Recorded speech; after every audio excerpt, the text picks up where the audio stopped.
मैया ने अक्रूर जी को हस्तिनापुर भेजा, जहाँ पर पांडवों के ऊपर गौरव अत्याचार कर रहे हैं।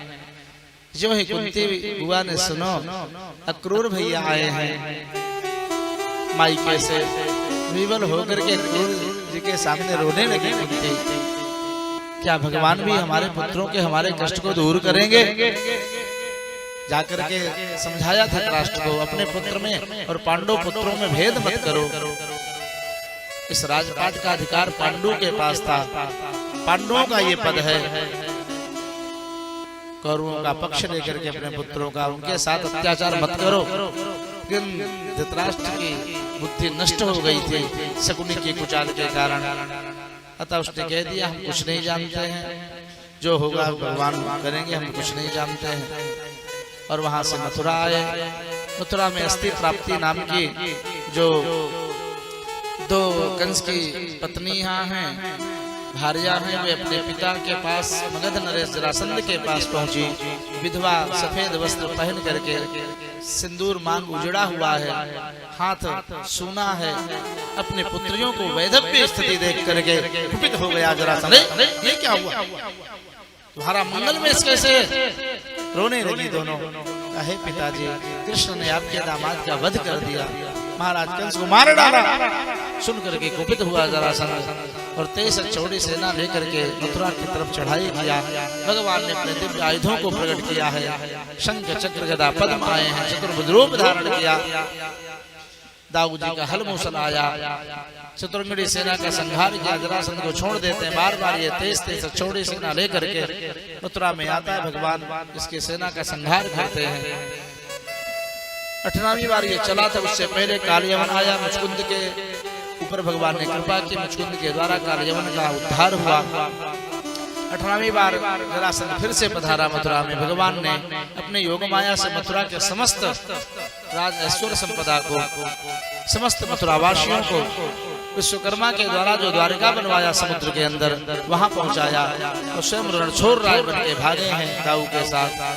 जरासंध ने पीछा किया। भगवान एक पर्वत पर चले गए, गोमंतक पर्वत है दक्षिण दिशा में। जरासंध ने चारों तरफ से घेर करके आग लगवाई, मर जाएंगे दोनों भाई इसी में।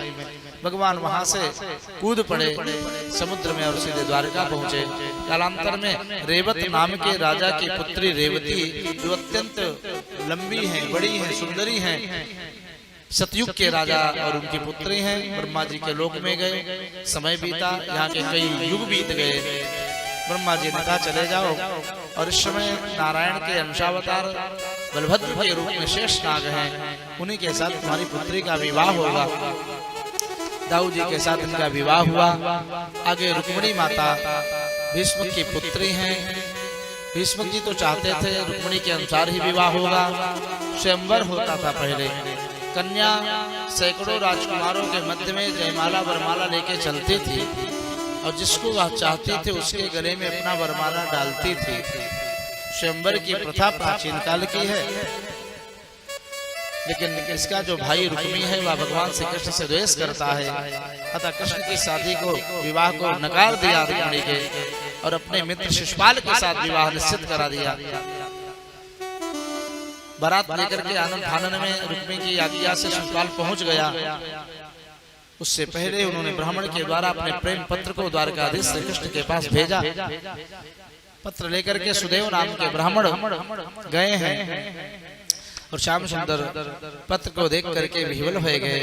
इस प्रकार से रुक्मिणी मेरे लिए तन्मयता से चिंतन करती है, वैसे मुझे भी रात्रि में नींद नहीं आती रुक्मिणी की याद में।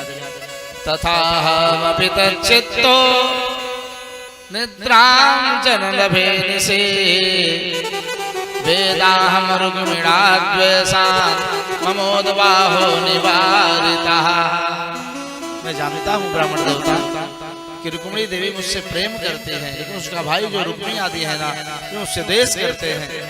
अतः उन्होंने मेरे और रुक्मिणी के विवाह को नकार दिया है।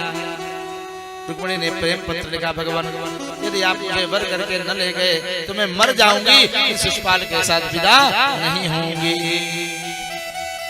मैं कुल देवी की पूजा के लिए महल से बाहर उपवन में आऊंगी, उसी समय आप आकर के मेरा हरण करिएगा। रुक्मिणी माता सखियों के साथ कुल देवी की पूजा, दुर्गा की पूजा के लिए चली हैं। इधर रुक्मी जानता है कि कृष्ण चोर है, बालपन का, कहीं मेरी बहन को चुरा न ले जाए, हरण न कर दे, इसलिए सैनिकों को लगा रखा है। भगवान रथ पर बैठ करके अति शीघ्र चले हैं। पत्र वही छूट गया। दाऊ ने देखा, अरे रुक्मिणी कन्हैया को चाहती है, लेकिन रुक्मिणी का विवाह तो शिशुपाल के साथ हो रहा है, वो मेरा बुआ का लड़का ही है, मेरे कन्हैया के ऊपर कहीं शत्रु हावी हो जाए, इससे पहले ही भाई हैं शतरंगड़ी सेना लेकर के कन्हैया की सहायता के लिए तैयारी करते हैं। उधर रुक्मिणी माता की दिव्य छटा आएगी,